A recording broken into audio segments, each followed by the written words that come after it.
За сайн байцгаана уу залуусаа. За энэ удаагийн хичээлээр та бүхэндээ After Effects програмын талаар анхаарчны хичээл өргөхөөр бэлтлээ. За After Effects програм нь болохоор хөдөлгөөнт график дизайны болон видео эффектний програм байж байгаа. За энэ бол маш өргөн хэрэглэгддэг програм. За телевиз болон студиуд өдөр тутмын хэрэглээнд байнгын хэрэгэлдэг нэгэн гайхалтай хүчрхэг мундаг програм байна. За тэгэхээр энэ програм нь болохоор одоо миний хэрэглэж байгаа нь болохоор After Effects CC 2015 гэж байна. За тэгэхээр танд CS6 CS5 ч юм уу байгаа бол за энэ удаагийн хичээлээ бид анхаарчны зүйл заах байгаа учраас за ерөнхийдөө бүтэц интернет адилхан учраас та санаа зовлтгоо. За 2015 суулгах шаардлага байхгүй шүү. За тэгэхээр энэ тарж байгаа project panel байж байна. За project panel-д бид нар гаднаас зураг болон видеонуудаа импортлж оруулж ирнэ. За мөн бидний үүсгэсэн composition-ууд байрлана. За composition гэдэг нь юу юм бэ гэхээр бид нар ямар нэгэн зүйлтэй ажиллахаар бол тухайн зүйлийг заавал нэг composition үүсгэж хийдэг байгаа. За composition үүсгэх гэдэг маань за 1920 1080 гэдэг юм уу нэг resolution буюу нэг хэмжээтэй. За Photoshop програм бол бид нар нэг ажлын талбар үүсгэж байна гэсэн. За тэгэхээр composition бид нар энэ хэсгээр үздэг хардаг байж байгаа. За тэгэхээр одоо бүгдээ нэг зураг дүрс импортлж оруулж ирээ. За импортлж оруулж ирэхин тулд file. За import file гэж оруулж ирнэ. За мөн бид нар project-сэн дээрээ талбар дээрээ маус хоёр дараа import file гэж оруулж ирч болно. За эсвэл бид нэр өөрсдийнхөө нээлттэй байгаа одоо цонхноосоо шууд чирээд зөөгөд оруулаад ирэх боломжтой байж байгаа. За ингээд бидний жирж зурулсан дүрс болон видеонууд маань project-ээр харагдаж байна. За тэгэхээр одоо бид нэг composition үүсгэхийн тулд бид энэ файлснаас нэг composition үүсгэж болно. За мөн доор харагдж байгаа create new composition дээр дараа composition үүсгэж болох байна.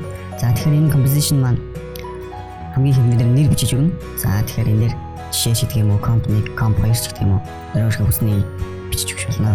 За preset гэдэг дээр болохоор бид нар After Effects-тэй санал болгож буюу composition-ы төрлүүд байж байна. За нэг үндэ бид нар өдөр тутмын кино болон янз бүрийн видео үзэхдээ HD видео, Full HD, 2K, 4K гэж ярьдаг давхар бас санаж байгаа. За тэгэхээр бид нар эндээс одоо төрлүүдээ сонгож өгнө гэсэн үг. За HD 1080, 1080, 24, 25, 29, 97 эдгээр нь ямар учиртай юм бэ гэхээр одоо фреймийг зааж байна. За 24 фреймтай, 25 фреймтай, 29, 197 фреймтай. За мөн PAL, NTC, DV, за DVC Pro гэмшлэн төрлүүд байж байна. За мөн фильм 2K, 4K. Тэгэхээр 2K гэхээр одоо 1080 гэдэг маань өөрөө 1000 буюу 1K гэсэн ойлголтоор явж байгаа. За тэгэхээр 2K гэх юм бол 2000 пиксел, 4K гэх юм бол 4000 пикселтэй гэсэн. За тэгэхээр frame rate. За frame rate гэдэг маань 1 секундэд урсан хүрж байгаа зургийн тоо. Нэг үндсэндээ бид нар видео маань 1 секунд тутамд 25 зураг явуулж байна. За альсвал 24 зураг явуулж байна гэдгийг сонгож өгнө. За хэрвээ бид нар видео оруулж ирэх гэж байгаа бол тухайн видео маань за интерпрет main-ийг асуулж байна. За тухайн видео маань өөрөө секундэд 25 фреймтай видео байж байна. За тэгэхээр яг видеотойгоо ижилхэн frame rate-тэй composition үүсгэх шаардлагатай. За 25 frame rate-тэй. За тэгэхээр энэ видео маань энэ дээр харагдаж байгаа 1920 1080 заавал интерпрет гэж харах шаардлага энэ дээрээс харагдаж байна. 1920 1080. За pixel aspect ratio маань 1 пиксел нь өөрөө яг 1 дөрвөлжинд хаашаашаа тэнцүү хэлбэртэй 1 дөрвөлжин пикселтэй гэсэн одоо илэрхийлэл утгыг зааж байгаа. За энэ талаар бүгдээрээ дараагийн хичээл дээр илүү дэлгэрэнгүй үзнэ. За 1.5, 125 гэдэг пиксел маань өөрөө яг тэгш 1 дөрвөлжин биш бас суналттай буюу тэгш үнцгтэй хэлбэртэй пикселтэй тийм видеоны төрөл байвал энэ дээр бас 125, 1.5 гэсэн байдлаар одоо гарч өгдөг байж байгаа. За millions of color сая өнгөтэй. За энэ RGB-ийн өнгөний төрөлтэй байж байгаа. За H264 гэдэг нь бидний видеоны codec гэж байна. За codec гэдэг нь compression буюу видеоны шахалт гэсэн.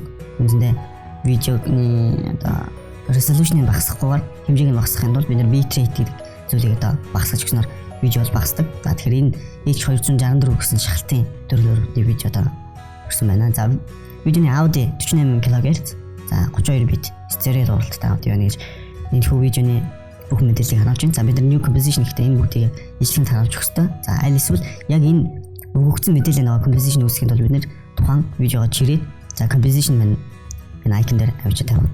За бидний видеонд за яг шинэ composition буюу тухайн видеоны нэрээр үүсгэхэд за орж ирсэн байна. За тэгэхээр одоо бид нар composition гэсэн энэ хэсгээр бид нар одоо харж болж байгаа юм. За тэгэхээр timeline буюу цагийн шугам байж байна. За цагийн шугам маань болох юм бол одоо 5 фрейм, 10 фрейм, 15 фрейм, 20 фрейм. За 1 гэж энэ маань болохоор 1 секунд гэсэн үг. Тэгэхээр энэ анзаарч бол дандаа 5 5-аар гэсэн байна тийм ээ. 5 5-аар гэж учраас 20 фрейм, 25 фрейм дээр 1 секунд.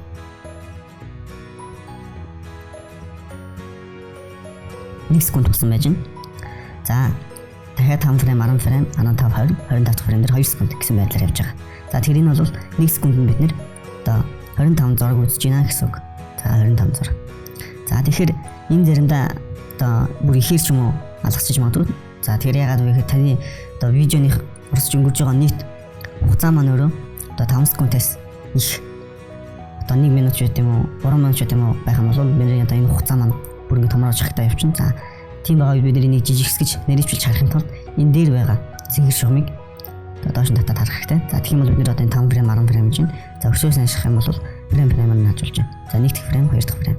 За энэ хооронд маш хол үсэрж байгааг харж байгаа. Яг тэгэхээр энэ бол зөвхөн 1 фрейм байгааг харуулж байгаа учраас энэ хооронд хол үсэрж байгаа маа. За энийг бүгд багсаад томруулаад. За тэгэхээр энэ бидний видео layer харагчин. За видеоны бидний layer маань болох юм бол энэ урталт нь нүд байж байна. За энэ нүд маань Photoshop-тай адилхан видеог харахгүй болгож байна composition дээр. За тэгэхээр хэрвээ энэ нүдийг авсны дараа таны composition ийм шотоо нэвт харагдaltaй харагдахгүй бол бид нэр энэ сонгож хэрэгтэй. Энэ бол бид нэвт харагдaltaй transparency харна харахгүй байна гэж илэрхийлж байгаа. Гэхдээ хар болно гэдэг маань өөрөө зүгээр л transparency-г харахгүй болж болохоос хар ямар нэгэн хөвтэй байгаагүй нүдээ нээснийхэн дараа бид харж болох нь. За энд видеоны нэртэй видео маань байж байна. За мөн normal гэж байна. За тэгэхээр энэ бол Photoshop-ын blending options-тай бас адилхан. За dot-ийн layer-тэй яаж уусч харагдах вэ? Light and screen ч юм уу гэдгийг илэрхийлж байгаа. За тэгэхээр бид нэр одоо энэ composition дээр бид нэр ямар нэгэн байдлаар одоо зураг ч юм уу, лого ч юм уу оруулж ирэхээр бол бид нэр шууд зөөгөөд энэ дээр нь оруулж ирэх буюу энэ layer-ийн дээр дор хаана харах вэ? Аль эсвэл timeline-ийнхаа аль хэсгээс эхлүүлсэн зураг тавих вэ гэдгийг илэрхийлж байна. За бидний шууд одоо composition-ийнхаа харах хэсэг дээр авчиж зөөгөөд тавьчих юм бол за нэг харагдчихна. За тэгэхээр энэ маш том орж ирсэн байна тийм ээ. Маш том орж ирсэн байгаа учраас энэ зүйлийг жижиг хэсгийн тулд бид нэр орж ирсэн layer-ээ сонгоод за энэ гурвалжин төрс байж энэ гурвалжин төрс бол дотор нь байгаа мэдээллийг доош нь дэлгэх утгатай. За transform буюу за өөрчлөлт. За энэ дотор scale. За scale гэдэг маань томсоо жижигрүүлэх. За хүмж байгаа. За scale-ийг бид багасгаж өгч байна. За мөн scale-ийг бид маусаараа чирээд багасгахаас гадна дээр нь шууд нэг танаад одоо бичиж өгөөд бас багасгах боломжтой байж байгаа. За энэ урталт нь байгаа одоо гинжний зураг бол за scale нь өргөн өндөр хоёрын харьцаа нэг ижилхэн явна гэж байгаа. За хэрвээ бид энийг авчих юм бол энийг 20 юм бол одоо ингэ сонгогдоод өгч чинь. Уртан сонгогдоод өндрийн хэвээр өлдөж чинь. За тэгэхээр юм байж байна. За энэ тохиолдолд бид энэ пропорцийг хэвдэж болохгүй. За тийм учраас логогоо ингэ тавьчих. За болсон гэж үзэж байгаа бол бид transform за ингэ мэдээллийг хаачих болж.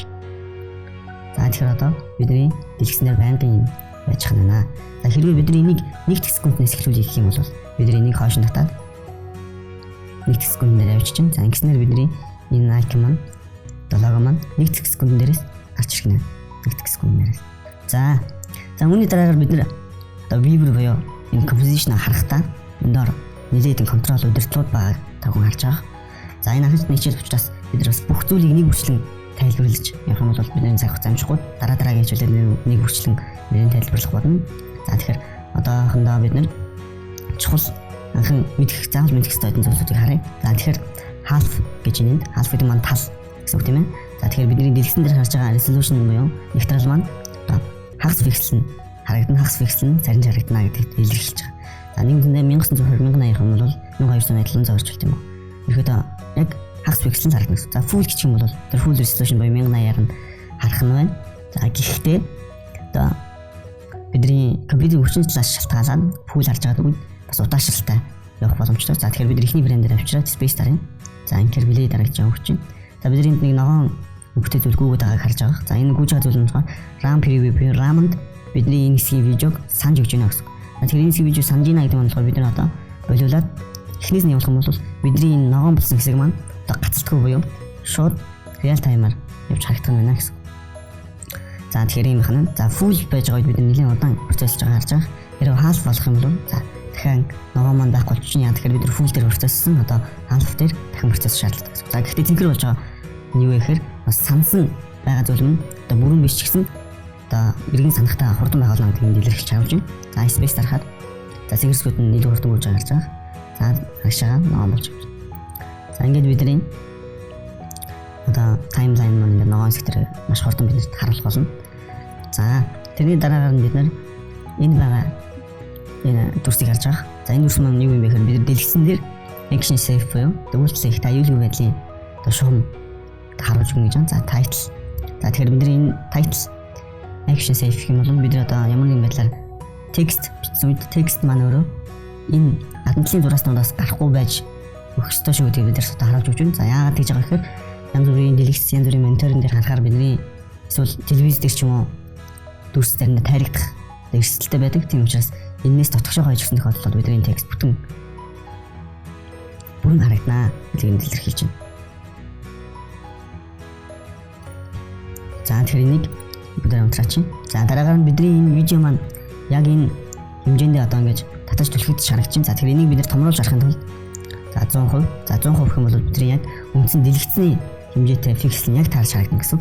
За эсвэл 200% бүр илүү татаж томруулна. За энийг бүгдээрээ одоо аль нэг хэсгийг шилжүүлж харахын тулд бид нэр Photoshop-тай адилхан space дараад за гараараа за зөөж өөрчилж аль нэг хэсгийг харах боломжтой байж байгаа. За бид нар одоо эндээс харах юм бол half тийм харагдж бол full. За илүү сайн тодорч харагдж байгааг та бүхэн харж байгаа. За буцаагаад fit гэх юм бол яг энэ дэлгэцний буюу энэ view-ийн хэмжээтэй шахаж тэнцвүүлж өгнө. За ингэж харагдах юм. За тэгэхээр дараагаар нь бид нэр одоо ямар нэгэн дүрсээ хөдөлгөөнд оруулж харъя. За хөдөлгөөнд оруулахын тулд бид нэр за жишээ нь энэ видео гэсэн логог хөдөлгөөнд оруулах юм. За бид нар 1 секунднээс эхлэн гээд цааш маа урагшлуулах хэрэгтэй. За одоо энэ харагдаж байна. За тэгэхээр бид энэ доотлынхаа видеог төр алга болгоч. За төр алга болгоод оронд нь нэг жиг дөнгөөр дүүргий. За тийм тул за энэ хоосон хэсгээр new дараа. За solid. За эсвэл layer new solid. За ингэж хүч болж байна. За эндээс бид нар solid буюу одоо жигд одоо тууш нэг өнгө гэсэн. За тэгэхээр color-ыг сонгож өгнө. За color-ыг бид нар за цавир тоног. За энэ өнгө сонгож өгөөд за энэ дээр solid гэж нэрлэж. За тэгэхээр энд хэмжээ нь харагдчихна. За хэмжээ маань яг бидний composition хэмжээнд дээр автоматар тохиолж өгсөн байна. За бид нэр өөрсдийнхээ хүссэн биеэр нэр өөрчлөлт тавьж болно. За окей дараа. За бид тэгэхээр одоо нэг шинэ өнгө гараад ирлээ. За энэ өнгийг бид нар хамгийн доороо оруулж хэрэгтэй. Тэгвэл бол бидний логоны дээр гарч ирээд харж байгаа. За тэгэхээр лого бид нар баг зэрэг томруулъя. Тэгэхээр бид эндээс scale-ийг өдөртөг гэж байгаа. За scale руу орохын тулд ийм олон шат хэмжлэг дамжихгүйгээр шууд гарн дээрээс тухайн layer-ыг сонгоод S дарах юм бол scale гарч ирэх нь. За scale-ийг бид нар баг зэрэг томруулж өгье. За иймэрхүү байж хат болох ба. За мөн mouse scroller-оо бид нар уршаа татаж өгөөд томруулж ирүүлж болно. Mouse гурваараа бид нар бас одоо харах талбараа хөдөлгөж болох нэ. За тэгэхээр бид нар одоо хөдөлгөх гээд байгаа тийм үү видеог. Энэ одоо логог. За хөдөлгөнд бол бид нар хаанаас эхлээд хаан хүртэл хөдөлгөх вэ гэж эхлээд сонгож өгнө. За нэгдүгээр бид секундны хамгийн эхнээс буюу 0.0-аас эхлээд за 2 секунд хүртэл хөдөлгөж идэх юм уу.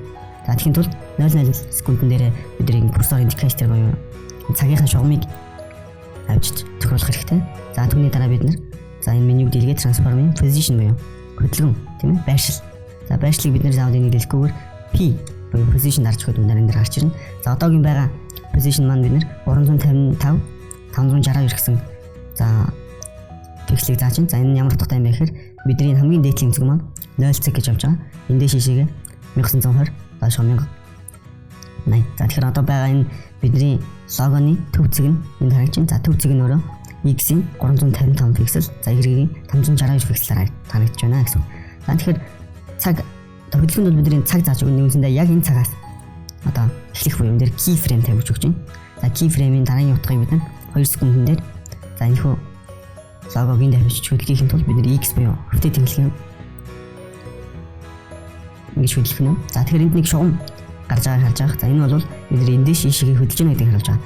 Хэрвээ бид эхний удаад цагаа нэг дарсан бол дараагийн удаад заавал энэ дээр цаг дарах шаардлага байхгүй. Бид автоматар шишгээ шилжсэнд бол бид цаг дээр дараагийн keyframe автоматар үүсэж байгаа. Хэрвээ бид цаг дээр дахиад дарчих юм бол энэ keyframe маань байхгүй болчих. Тэрийг бас анхаараарай. За одоо бидний хамгийн ихний фрейм дээр очиод харъя. За space. За тэгэхээр бидний лого за эндээс энэ зүгт хөдөлж байна. За тэгэхээр хитрхи удаан байна гэж үзвэл бид энэ 2 секундын дээр байгаа цагийн keyframe-ийг бид урагшлуулад за За 1 секундын дээр авчирч байж болно. Тэгэх юм бол бид нар 1 секундын дотор энд ирэх юм. За тэгэхээр энэ бол нэг жигд тууш хөдөлгөөнтэй явсан зогсож байна. За нэг жиг тууш хөдөлгөөнтэй яв. За бид нар энэ дараагийн хичээл дээр бид нар за энэ keyframe-ийн graph editor дээр ажиллах талаар бас зааж өгнө. За энэ маань одоо шууд шовн явж очиж зогсох уу? Удаан явж ирсэн гинтгэн хурдан очиод удаашраа зогсох уу гэдэг бас бидний одоо хөдөлгөөний хурдтгалыг одоо засаж өгдөг хэрэглүүр байж байгаа. За тэгэхээр бид нар зарим нэг графиктэй зүйл дээр харж ирсэн бол удаан хөдөлж ирсэн гинтгэн хурдан бодлоо буцаад удаашран зогсдог ч юм уу тийм хөдөлгөөнийг харж ирсэн баг. За тэгэхээр бид нар энийг бас энгийн аргаар хийхэд бол keyframe сүүлийнхэн keyframe-ийг юм сонгоод бид нар F9 харах юм бол бид нар keyframe за 9 цаг шиг болж байгаа гэж байгаа. За нэг үндэ бид нар одоо харах юм бол одоо энэ тууш байсан маань одоо энэ жоохон хурц өнцгөн нарагдаад нэг тийм смут буюу зөөлөн болж гисэн байгааг харж байгаа. За тэгэхээр бид нар одоо плей зарах юм бол за нэлээд удаашралтай ирэх зогсож байгаа. Удаашралтай гэж. За мөн энэ keyframe-ийн velocity буюу за нэгтэршлийг бид нар бас ихсэх юм бол бүр их удаан. Энэс 1 м хэдлийн дор бүр их удаан зогсдог. За бүр энэ талаар бид бас дэлгэрэнгүй дараагийн хичээл дээр үзэх болно. За одоо бүгд одоо зураг болон график дээр бид нар эффект өгөхийг харъя. За тэгэхээр бидний энэ логон дээр бид нэг эффект өгч харъя. За Photoshop-тай адилхан бидний энэ дээрс curve, level гэх мэтчлэн бас өнгөний эффектүүдийг өгч болдог. За тэгэхээр бидний эффектүүд маань энэ хажуу талд байгаа effects and preset гэсэн хэсгээр байж байгаа. За энэ дээр бид нар шууд curve гэж биччихснээр бид нар color correction curve гэдэг гарч ирж байна. За мөн бид нар эндээс color correction ороод curve гэж болно. Бидний сонгогдсон байгаа учраас энэ сонголт харагдчихна. Хэрвээ төлөвлөж юм бол өөр юм харагдана. За color correction, за gamma, exposure, curve, за level, so hue saturation тийм ээ бид нар Photoshop дээр байдаг. За тэгэхээр энэ эффектийг яваад тухайн энэ логон дээр хайчих юм бол энэ логон дээр орно. За гэхдээ анхаараарай энэ дөрвөлжин маань энэ том дөрвөлжин энэ заагаад байна. Энэ шавчраа арай жижиг заагаад байна. Тэгэхээр энэ видеоны одоо дээр байгаа бүх лейерүүдийн хувьд энэ логог сонгож өгч байна. Эсвэл энэ алтлын solid-ыг сонгож өгч байна. Тэгээд бид нар бас анхаарах хэрэгтэй аль дээр эффект за тавьж өгнө. Тэрнээр нь эффект нь орно. Тэгэхээр бид нар эндээс мөн layer дээр шууд хаядах боломжтой. За тэгэхээр энэ дээр эффект орчлоо. За энэ дээр эффектэд тавьж өгсөн дараа бид нар effect control гэсэн панель шууд автоматар нэгж чинь. За энэ project-ийн ард байж байгаа. За энэ хэрэг байхгүй бол бид нар window effect control гэдгийг сонгож өгснээр энд нэгдэх болно. За hue saturation гэдэг эффект энэ логон дээр орсон байна. За хэрвээ энийг сонгох юм бол effect control харагдахгүй байна. Яагаад тэгэхээр бид нар зөвхөн энэ layer дээр эффект өгсөн учраас энд харагдаж байна гэсэн. За тэгэхээр master hue гэдэг бид нэг өөрчлөх юм бол бид нар одоо өнгө өөрчлөж байгааг харж байгаа. За тэгэхээр нэг Photoshop дээр байдаг hue saturation дээр бас адилхан. За мөн энэ эффект байхгүй болохын тулд бид нар сонгоод delete авч дарах эсвэл түр харахгүй болохын тулд effects гэсэн юмнуудыг авч харах гэж байгаа. За мөн reset шинжилгээ бол reset. За сонгоод delete арчин. За мөн curves гэдэг логон дээр тавьж өгнө. За curves-ээр бид нар эффектэндээ ямар нэгэн бас өнгө оруулж өгч болох нь. За ийм шүүл. За тэгэхээр After Effects програмын анхны 1-р хичээл энд хүрээд өндөрлж байна. За дараагийн хичээлүүдээр бид нар After Effects-ийн талаар илүү дэлгэрэнгүй олон зүйлсийг заах болно. Анимашн болон за видеотой харьцах, видео цаг тохируулах болон ногоон цолох мэтлэн хичээлүүдийг үзэх болно. За тэгэхээр бидний YouTube channel-ыг subscribe дараарай. За мөн бидний description-ээр байгаа одоо Facebook link дээр орж бидний бас Facebook-тэй холбогдох боломжтой. За мөн бидэнтэй хамтран ажиллах эсвэл Facebook-ийн чатаар бидэнтэй холбогдоорой. За ингээд дараагийн хичээл хүртэл түр баяртай залуусаа.